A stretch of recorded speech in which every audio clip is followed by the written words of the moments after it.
Merci au CEE aussi pour l'invitation pour partager ce moment avec vous. C'est toujours très agréable de pouvoir présenter un petit peu ce qu'on fait dans nos quotidiens. Donc, moi, je suis là ce soir pour vous présenter le métier d'arboriste, de jardinier paysagiste. Je vais rajouter grimpeur à arboriste, même si c'est plus trop mon cas au quotidien, mais c'est une complémentarité de ce que les 2 précédents intervenants ont pu présenter et on va venir en complément en fait de ce travail parfois d'expertise ou de gestion.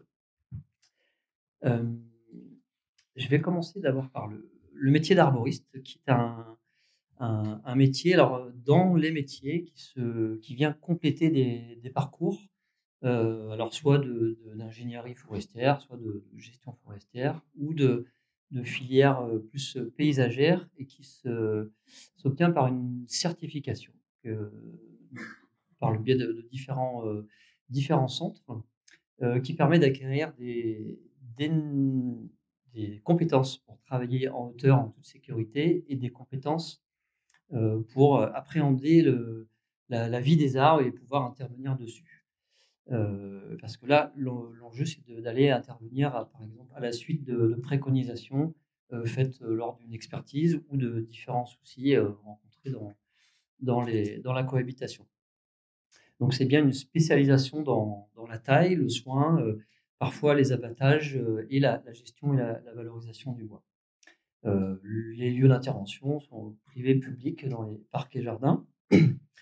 Et j'aime bien dire ça, alors sans toute humilité, mais on essaye de faire le lien entre l'arbre et l'homme, pas au sens, spirituel et chamanique, mais plutôt au sens de médiateur et de faire, amener une compréhension pour, notamment des particuliers qui n'ont pas forcément toute la connaissance et la compréhension de tous ces enjeux qu'on a pu évoquer, jusqu'à présent.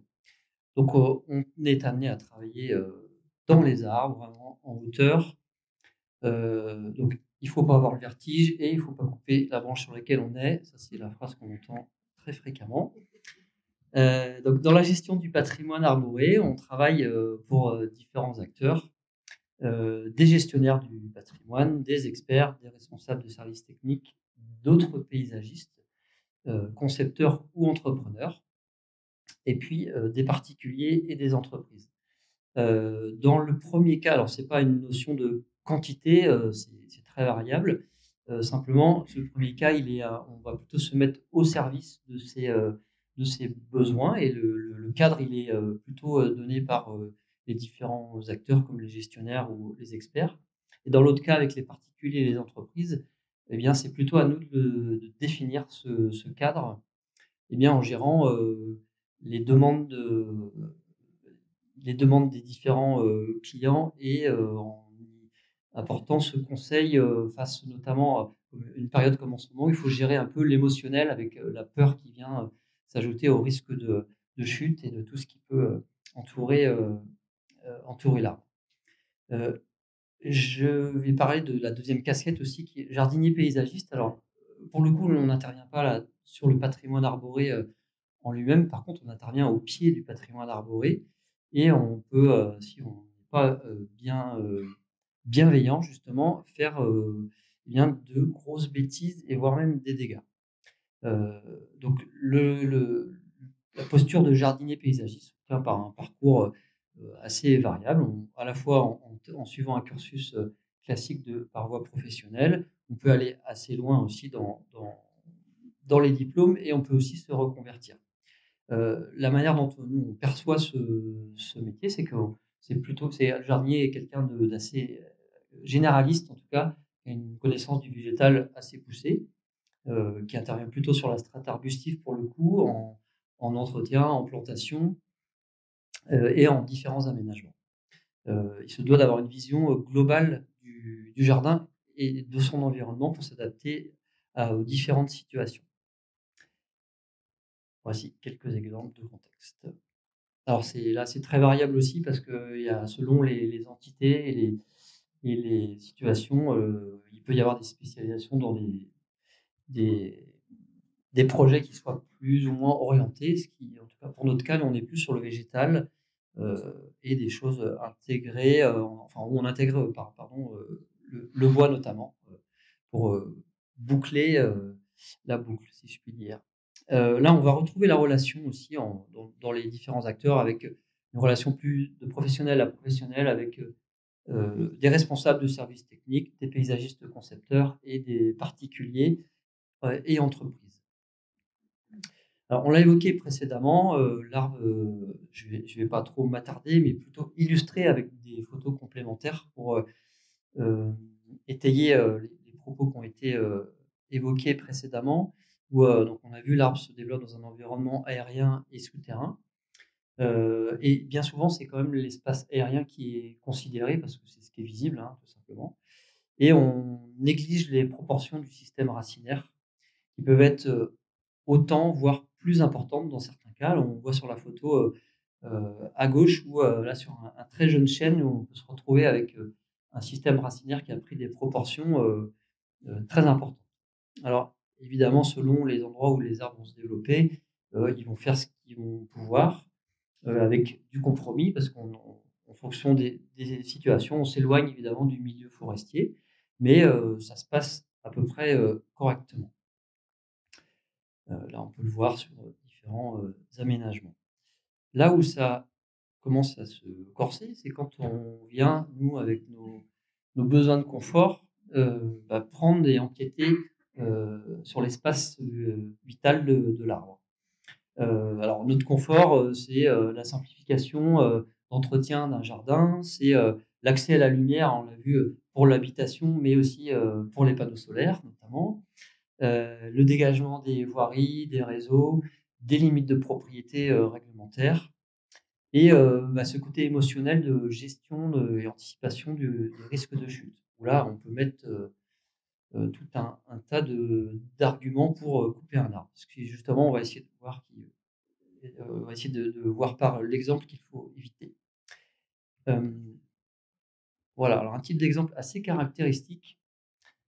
Ici, c'est pas la question, c'est pas de juger si c'est beau ou pas beau, chacun se fera son opinion, mais plutôt la symbolique du sol et de ce qui en a été fait, où là, on cherche, vraiment à simplifier, heu, l'entretien, en tout cas, c'est comme ça qu'on pourrait le traduire et alors embellir, sans doute, mais là, ce qui est assez, fort et évoquant, c'est que dans un premier cas, à gauche, il y a le travail sur le sol avec, l'imperméabilisation, qu'on voit avec, l'enrobé.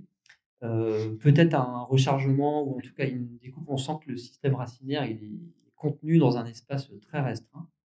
Donc là, un accès, pour l'arbre et un espace vital qui est très réduit. Et sur l'autre photo, là, alors bon, c'est difficile d'imaginer ce qui a pu se passer, proprement parler sur le sol, mais en tout cas, l'arbre est déconnecté de l'air atmosphérique parce qu'il y a bien souvent, une membrane qui vient isoler, le sol, du paillage minéral, dans le but d'éviter que l'herbe repousse trop vite, hein. C'est quand même ça l'idée principale. Et là, ça veut dire que ce qui tombe de l'arbre ne peut plus lui être bénéfique. Hein, ça la matière qui tombe et je ne vous parle pas du fait que finalement ça finit par, peut-être complexifier un peu la tâche parce que les feuilles tombent et s'insèrent dans le paillage d'ardoise, en l'occurrence. Donc ça, heu, à éviter, fortement. Autre cas de figure, alors la photo de gauche est pas très représentative parce que c'est pas un si mauvais exemple. Là, c'est que j'avais pas d'exemple, concret pour illustrer une tranchée mal faite. Mais bon, imaginez que les racines soient arrachées. Parce qu'on reviendra après dessus parce que c'est pas mal en fait, là. Simplement pour dire que là où il y a des risques, c'est quand on commence à excaver, à vouloir passer des réseaux et à trancher. À changer brutalement la nature du sol par, un rechargement, un comblement. Là, la photo en bas à droite où on vient, remblayer, là, on peut pas trop se rendre compte, mais il y a au moins 60 centimètres de terre qui sont rajoutés. Là, il y a sur le lot, il y a déjà un pin qui est mort et là, c'est une série de chênes qui, je pense, vont mal finir si ça continue comme ça. Et sur la photo du haut, c'est un changement assez brutal d'une prairie, un pré, bocagé avec un talus qui a été aménagé assez rapidement en zone de loisirs avec un piétinement important et de l'imperméabilisation. Donc ça, c'est vraiment des exemples, qui font du boulot pour les experts après, hein, c'est vrai, mais quand même à éviter parce que dans l'eau, on perd des arbres. Hem, alors, il y a aussi un point important, c'est qu'une idée reçue, c'est, de soigner par la taille. Alors ce qu'on là, dans notre quotidien, quand on est appelé pour, intervenir auprès des arbres, on a, beaucoup de choses où des gens s'inquiètent que, par exemple, dans le cas d'une maison qui a été, nouvellement acquise, il y a des arbres et les gens pensent bien faire. On me dit: «Ben, mes arbres n'ont jamais été entretenus, là, il serait temps de faire quelque chose et qu'est-ce qu'on peut faire?» Donc entre autres, mon arbre n'a jamais été entretenu, il est mal en point, il faudrait une bonne taille, il n'a pas été taillé depuis 3, 4, 5 ans. Je ne comprends pas, je l'ai pourtant taillé et bon, ça, c'est des choses à déconstruire. Non pas qu'il faut, pas tailler, mais si on doit tailler, il faut suivre un processus qui soit, logique, qui soit adapté, en tout cas, à la plante, en question. Donc on ne soigne pas par la taille. Quand on taille, on parle d'une plaie de taille, même si on va voir un petit peu après que la photo illustre des choses qui vont être parfois très bénéfiques pour, la faune notamment, mais dans des contextes bien particuliers où il y a des enjeux sécuritaires importants, on ne pourra pas se permettre d'avoir ce type d'arbres en dépérissement, qui vont générer ce genre de risque. Donc des effets de taille sévère répétés peuvent, se révéler de nombreuses années plus tard avec une inertie assez importante selon les essences. Et ce qu'il faut retenir, c'est que plus on taille gros, plus on fait une porte d'entrée, une plaie, importante pour que des parasites, qui vivent grâce à la décomposition du bois, heu, vont pouvoir venir s'installer en fait sur ces plaies. Alors un titre, d'exemple de choses à éviter, d'actions sans fondement et bon, c'est simple en fait, hein, on faut tailler, on a un accès, on coupe et on se pose pas trop la question et on répond malheureusement souvent sur des terrains privés à une réponse émotionnelle où on se dit: «Là, il faut faire quelque chose, j'ai trop peur, qu'est-ce qu'on peut faire?» Il suffit qu'il y ait quelqu'un qui arrive avec, une réponse, très simpliste en disant: «Bah, moi j'ai une nacelle, j'ai une tronçonneuse, je peux vous aider». C'est à peu près ce qui se passe dans ce genre de choses. Un autre exemple, alors dans la complémentarité de ce qui est évoqué, dans la notion de sol et racinaire, c'est l'intégration des projets et là, ça partait l'exemple, schématique partait sans doute d'un bon sentiment en se disant: «On va garder l'arbre, il y a un patrimoine, c'est intéressant, mais on voudrait quand même être chez nous, on a un mur à faire». Donc là, il y a une fondation qui a été faite, tout près d'un pin. Sans tenir compte que, cet arbre avait quand même pas mal de racines et ces racines ont été sectionnées et en urgence, le propriétaire s'est inquiété, à l'approche d'un coup de vent de voir son arbre, bouger fortement, jusqu'à même, toucher la toiture de la petite dépendance qui était à côté et la fin, c'est pas très compliqué, c'est qu'on a dû l'abattre cet arbre. Hem, Parce que je ne sais pas si vous voyez la photo en bas à gauche, vous voyez la souche qui reste. Ça vous donne une petite échelle de la proximité du tronc avec le mur. Donc, là, c'est très facile de deviner que les racines d'ancrage principales ont été, sectionnées à à l'édification de la fondation et du mur. Donc ça a évidemment un coût, important là, si on avait fait le barème de l'arbre, on aurait obtenu un score sans doute assez élevé pour, cet arbre, et c'est un coût financier pour les propriétaires aussi important parce que là, toutes les les constructions ont été faites autour et vous imaginez bien qu'on ne peut pas abattre un arbre comme ça en le faisant tomber, sans rien casser. Donc il a fallu, le démonter par morceaux, mettre en place toute une logistique de brutage qui est coûteuse en énergie, coûteuse en temps parce qu'il y avait beaucoup de personnel et puis, coûteuse en argent évidemment. La photo du haut, elle est un petit peu différente parce qu'elle illustre, plutôt l'inertie, d'un champignon qui dégrade le bois progressivement et qui, un jour de grand vent, si, alors là, il y a pas eu de problème parce que c'était dans un champ, il y avait pas besoin de faire une surveillance précise. Mais au bout d'un moment, quand le champignon s'attaque, trop loin dans le bois et qu'il y a plus suffisamment de résistance et que les contreforts ont été attaqués, l'arbre tombe. Donc c'est aussi toutes ces actions, néfastes, qui peuvent provoquer ce genre de dégâts sur du long terme. Alors ensuite, attention quand même, tout n'est pas, attention à ce que vous voyez, ce que vous pouvez percevoir. Là, je prends l'exemple de 2 tailles qui pourraient sembler, similaires. mais elles sont en réalité différentes parce que je vais rajouter peut-être une 5e taille dans ce qui a été proposé par, précédemment là dans les préconisations, qui est la taille de restauration, qui est un peu particulière. Donc la photo de gauche, c'est une taille sans fondement, sans réflexion. Et la taille de droite, elle s'inscrit dans une restauration d'un arbre tétard, une planification. Et donc c'est un type particulier d'arbre qu'on voit dans le bocage, mais qu'on voit aussi de plus en plus en milieu aménagé, urbain, périurbain et même dans les jardins. Ces arbres étaient en fait tranquilles avant, ils se retrouvent entourés eh ben de parasites, si on veut, de clôtures de maisons et de différentes choses. Et la particularité de ces arbres, c'est qu'ils sont très riches écologiquement parlant, parce qu'ils sont en dégradation.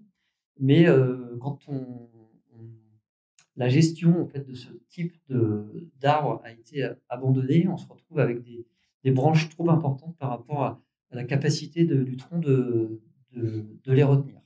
Donc il y a un moment, on peut et parfois on doit les intervenir pour les restaurer. Alors plus la gestion a été abandonnée depuis longtemps, et moins on peut intervenir brutalement, et parfois on peut même pas retrouver en fait l'arbre tétard d'origine. Donc on est obligé de faire des paliers ou de trouver un compromis entre les deux.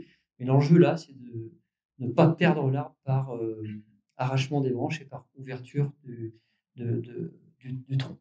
Là, la petite histoire sur cet arbre en particulier, c'est qu'il héberge un coléoptère qui s'appelle le pic-prune, qui est protégé. Donc, de fait, l'arbre est lui protégé. Alors, est-ce qu'on tailler ou pas tailler? Ça, c'est un peu la question.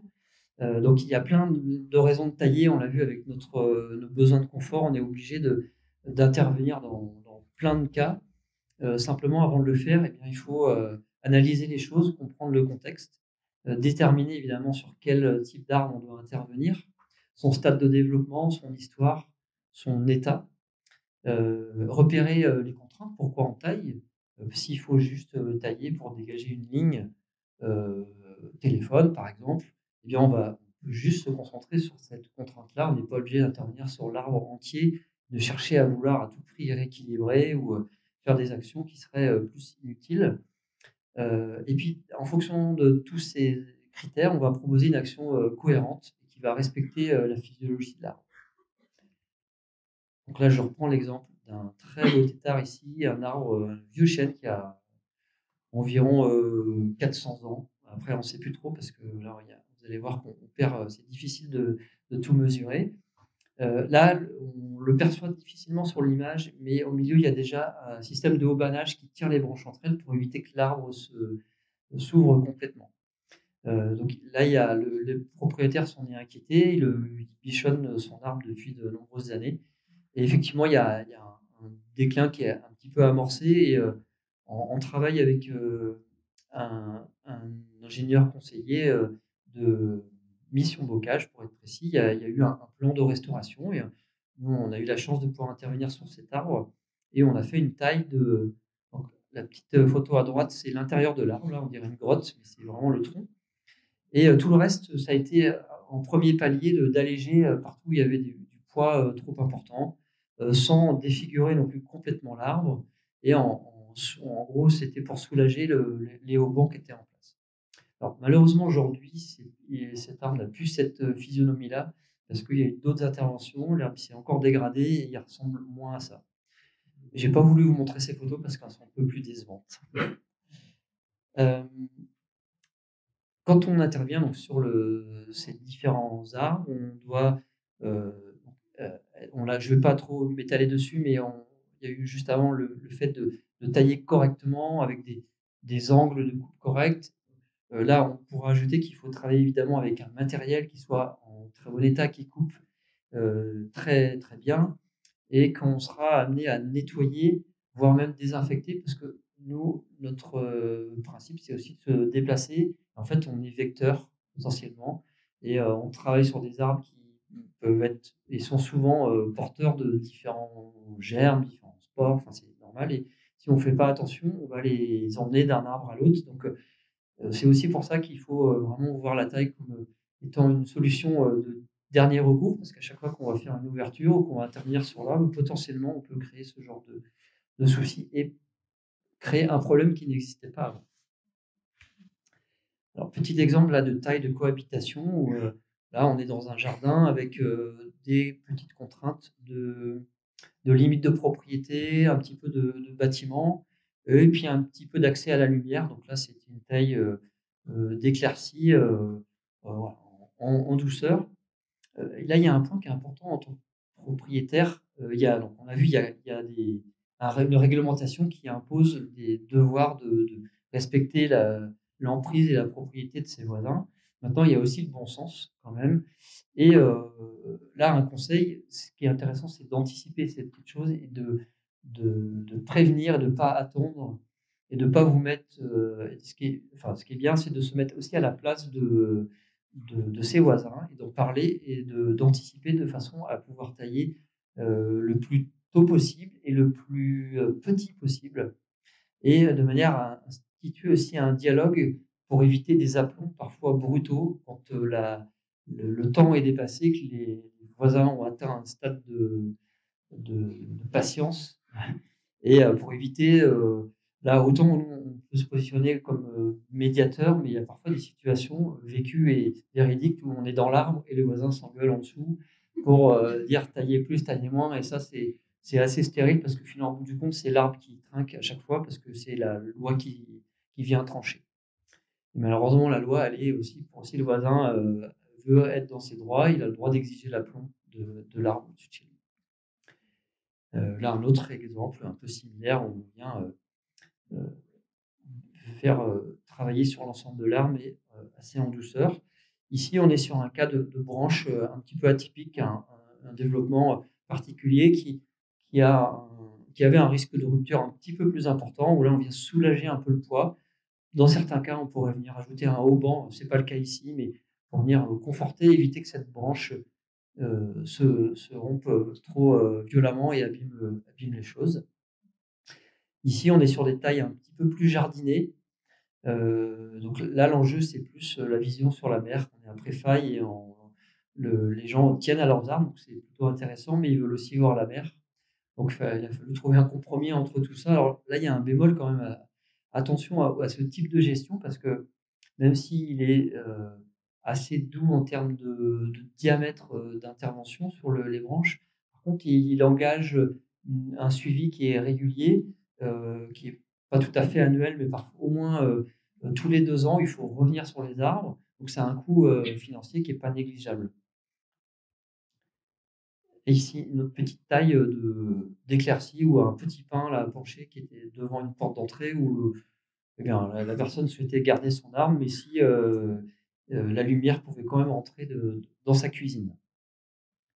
Alors, les armes, on l'a évoqué aussi plusieurs fois, mais je vais en rajouter une petite couche parce que c'est quand même très important. L'arbre vieillissant est aussi hôte de beaucoup de vie. Et la perte d'un vieillard engendre un peu plus que la simple perte d'un arbre, c'est aussi la perte d'un écosystème. Et quand on doit intervenir sur un arbre, il faut vraiment prendre compte de cette vie qu'on peut retrouver dans ces différents arbres. Alors là, c'est un petit condensé dans ce qu'on peut croiser, que ce soit donc la vie faune pour les oiseaux, leurs rapaces nocturnes, les passereaux, les mammifères, des coléoptères. Donc là, la petite larve en haut, c'est le fameux pic prune qui se développe dans un lumus particulier des arbres têtards. On pourrait rajouter évidemment les chauves-souris qui sont très présentes dans les cavités des arbres, notamment des platanes, etc. etc. Donc, moi, j'ai rajouté un mois de plus là, sur ce qui a été dit tout à l'heure, ou même jusqu'au 15 août, il me semble. En gros, c'est la règle, on essaye d'éviter toute intervention sur les arbres pendant cette période-là. Alors, ensuite, sur le deuxième volet, on l'a vu plus sur la taille, là, si on veut aménager, et malgré tout, on ne va pas tout bloquer, hein, mais c'est important de bien dimensionner son projet. La règle, c'est d'être le plus loin possible de l'arbre, de son tronc et du système racinaire, surtout de ne pas creuser des fondations, ça c'est hyper important. Si possible, de construire sur pilotis. Et si on doit aménager des plantations, des choses, on va plutôt chercher à recharger modérément par un apport de compost et de mulch organique, mais surtout pas recharger en terre trop lourde, en engrais, en matériaux trop minéraux. Alors, un premier exemple ici, où un cabanon de jardin qui s'est inséré entre deux épicéas, voilà, avec des plots, des pilotis. Alors, évidemment, c'est pas l'idéal. Là, les gens avaient pour projet ce cabanon. L'idéal, ça aurait été de rien faire, hein, on est d'accord. Néanmoins, le projet était engagé et alors c'est aussi un point pour lequel on a des fois du mal à intervenir, c'est quand on nous appelle, c'est un peu trop tard, quoi. Les choses sont déjà engagées et il faut composer avec la situation qui est déjà en cours. Donc là, le projet a consisté à créer des micro-fondations, des micro-plots en fait, en essayant de passer, en sondant avant les racines pour éviter de les abîmer, et puis à faire des pilotis et à intégrer le cabanon dessus. Deuxième projet, où là c'est plus voilà, c'est un aménagement de la partie avant d'une maison. Il y avait un très bel arbre de Judée qui était à la fois piétiné, où il y avait, l'espace servait aussi de stationnement. Les gens voulaient changer la physionomie du lieu. Et donc la proposition a été de créer des massifs autour. On a respecté la zone qu'on appelle la zone de protection racinaire, où on s'est mis à bonne distance et on a rechargé. En fait, on n'a pas creusé le sol, on est venu rehausser légèrement, de manière à pouvoir créer ces différents espaces et, laisser en fait à la fois créer un nouvel espace pour les gens à l'ombre et au pied de leur arbre, et puis à amener un espace fleuri autour, en mettant en plus en valeur ce bel arbre de Judée. Et un autre exemple, le dernier, où là on est sur une situation existante d'un aménagement qui a été fait autour d'une maison. C'était un agrandissement et l'espace vital de l'arbre a été bien empiété, un peu dégradé. Et là, dans le cadre de ce projet d'aménagement global, on a fait le choix de redonner l'espace vital à l'arbre. C'est la photo que vous avez pu voir aussi sur l'affiche, où il y a tout un massif qui a été créé avec une composition de plantes vivaces, avec une mixité dans les strates des systèmes racinaires, à la fois pour ne pas trop empiéter, ne pas trop concurrencer le système racinaire pardon, du chêne en place, et puis pour permettre à l'eau, à l'air de circuler correctement. Et c'est d'autant plus important en ces périodes de changement climatique, où on se retrouve avec des moments où l'eau, quand elle tombe, il faut absolument qu'elle puisse s'infiltrer. Et ça a été l'objet de cette démarche et de ce massif, de trouver un équilibre entre tout ça, tout en embellissant l'espace. Je crois qu'on a fait le tour de tout ça. Non, il y a une dernière chose où là, on peut aussi faire le choix de protéger totalement l'espace. Ça peut être parfois un peu radical, mais alors là, c'est fondé. C'est pour ceux peut-être qui connaissent l'espace, c'est à Sainte-Pazanne, sur un chêne remarquable, qui a des branches assez importantes, avec un bois qui est quand même assez altéré. Mais là, le choix, ça a été plutôt. Alors, cet arbre a été aubané, et en plus, pour le laisser vivre tranquillement, les services techniques ont pris la décision d'isoler aussi le piétinement et de plutôt le protéger par ce périmètre. Là, voilà, on revient sur la photo du départ, où c'est plutôt une bonne chose. Alors là, c'est un petit peu le rêve des gestionnaires quand même, ce genre de choses, parce que ça, c'est une loi, je ne sais pas si vous savez où c'est, ça c'est à Genève, où là, c'est une obligation faite par le gouvernement. Alors, je ne sais pas si c'est le gouvernement suisse ou la ville de Genève en particulier, mais en tout cas, quand il y a une intervention au pied des arbres, les arboristes doivent intervenir en complément des techniciens.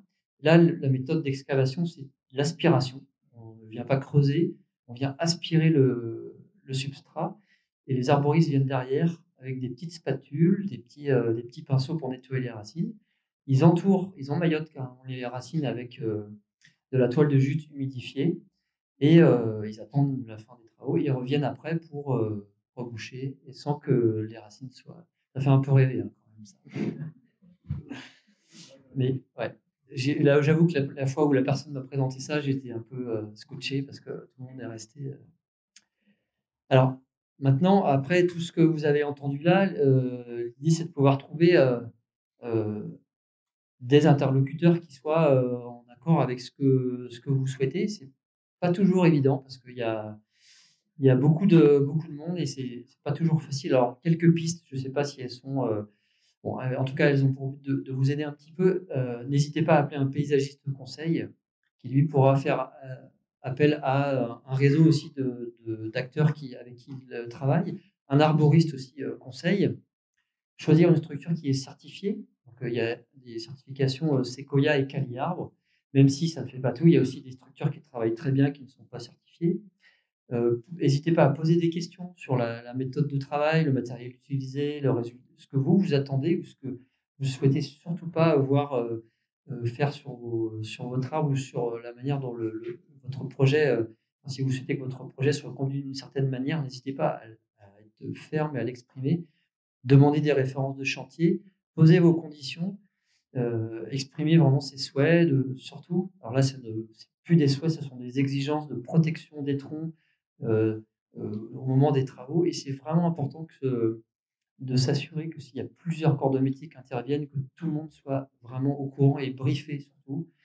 Alors à titre d'exemple, quand on déplace de la terre, la zone autour de l'arbre, elle doit être sanctuarisée. Il y a interdiction de déposer des matériaux, de déposer de la terre, là, malheureusement, là, j'ai encore vu ça hier, on se retrouve avec des travaux d'agrandissement où il y a eu les travaux de maçonnerie, la terre a été excavée et tout a été mis au pied des arbres en tas avec la ferraille pour le. Et ça, on sait très bien quand c'est repris, souvent les engins ils blessent l'écorce, ils blessent. Donc, exiger vraiment d'avoir un périmètre qui soit euh, bah, protégé et sanctuarisé, je pense que le mot est pas trop fort. Attention au démarchage abusif et là vraiment en ce moment, c'est après des coups de vent là, soyez vraiment vigilants parce que, il y en a qui jouent sur l'émotion et la peur en disant que tous les arbres sont dangereux, ils risquent de tomber et là on peut vite être pris. Il suffit que l'arbre de chez votre voisin soit tombé et vous prenez, aussi, à angoisser et là, pour le coup, appelez vraiment quelqu'un qui soit là pour vous rassurer et qui on voit bien que si, le vent et si la hauteur était un danger, à chaque coup de vent, tous les arbres tomberaient.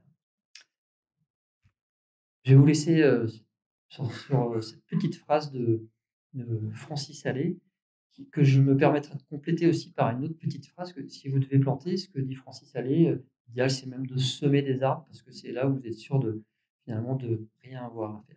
Je vous remercie.